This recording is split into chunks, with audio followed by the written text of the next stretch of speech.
What was the most badass escape you've ever made? I got another good one, and it happened just a few months ago.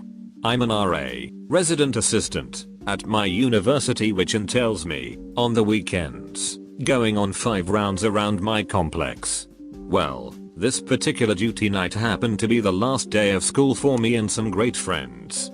With our exams done, cars packed up, and minds ready for summer, we decided that we needed to have one last party. Nothing big, just a few friends. Duck it, it's our last duty night ever, and half the people in the building are gone anyways, I told myself. So, I did around at 8 and 10 PM like I should have before I walked over to the apartment. I cracked open my 5th of Jack Daniels and a Dr. Pepper, preparing myself for a night of fun before we all left. Everything was going as planned. At midnight, my next round time, I texted my partner and told them that the apartments were clear, and she texted back the main building was, and that she was calling it quits for the night. I agreed, and someone brought out the shot glasses. At around 2 in the morning, as the party was winding down, I decided to head back to my dorm and sleep the alcohol off.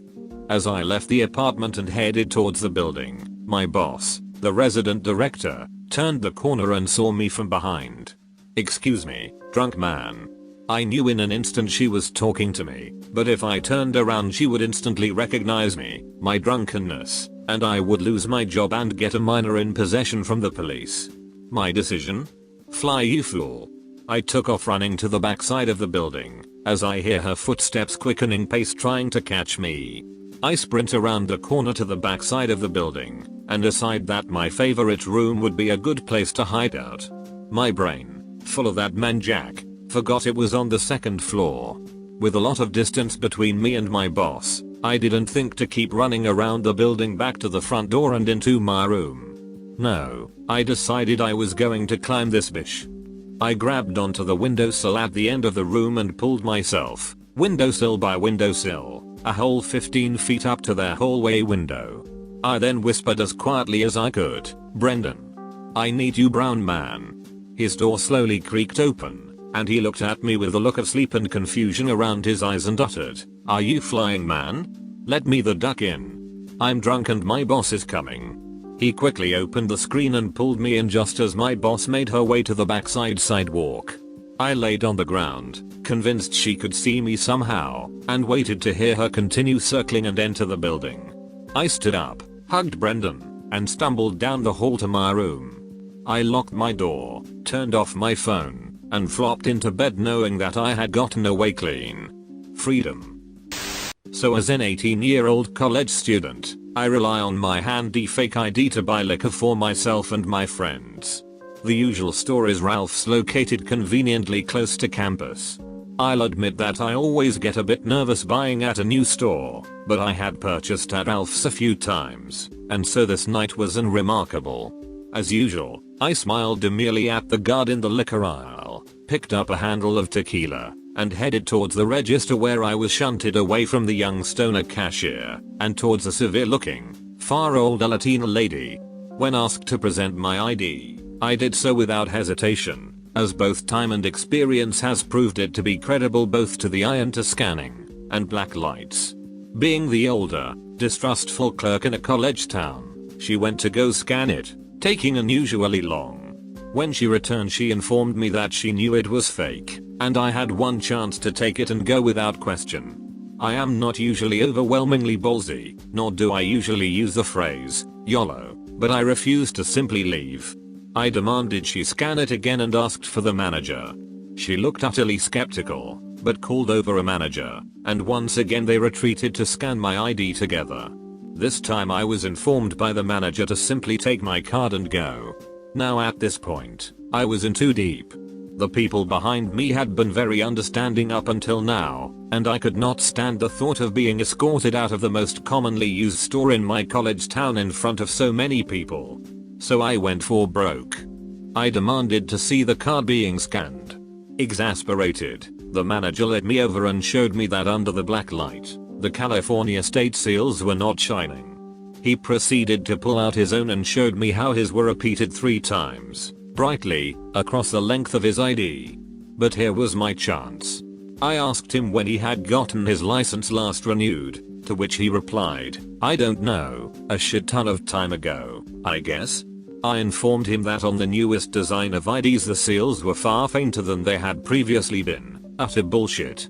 And then, quite frankly the most stupid moment of my life, I asked the police officer standing next to us to verify that, in fact, the newer licenses had fainter holograms, and that my ID was real. And remarkably, incredibly, he did. He looked it over and told the manager it was legitimate and to stop giving me such a hard time. I was escorted back to the register, manager apologizing. He gave me a $5 discount, and left the store with the customers in line behind me actually applauding my having survived the 10-minute ordeal. TLDR, used a cop to verify my fake ID, and got my alcohol discounted for having to go to such trouble as a minor. Not an escape, actually the opposite. One day my brother and I were dropped off at home after school by the people we carpooled with. It turned out we were locked out. We are usually the first home and I have a key. Although, the key was in my backpack, and I didn't bring my backpack home that day because there was no homework. I checked all the doors and they were locked. My sister wasn't coming home for 2 hours, and we thought we were doomed. My brother realized that the window to our living room was unlocked. The problem was that the window was 10 feet off the ground. We then used a stick to push up the window and scream. This is the awesome part. We had to figure out how to get up.